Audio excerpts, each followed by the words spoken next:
longer way to out here.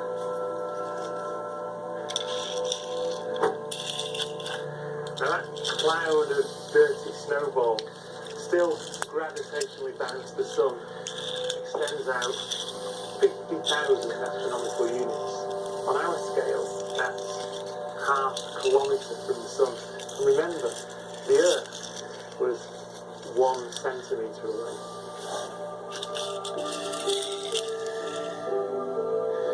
This, then, is the full extent of the sun's empire.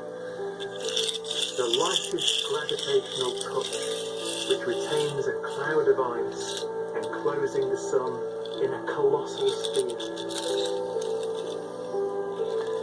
Beyond the Oort cloud, there is nothing. Only sunlight escapes.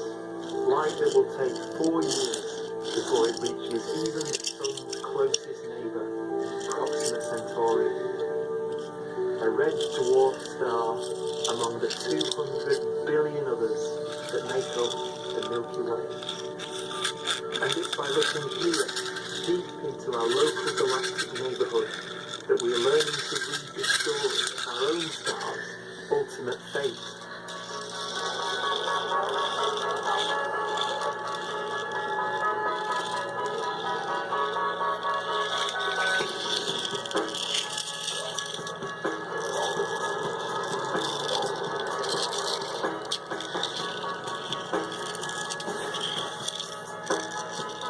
The sun's empire is so vast and so ancient and its power so immense. It seems like an audacious thought to think that we could even begin to comprehend its end, the death of our sun. But that's what astronomers are trying to do, and many of them come here to the most arid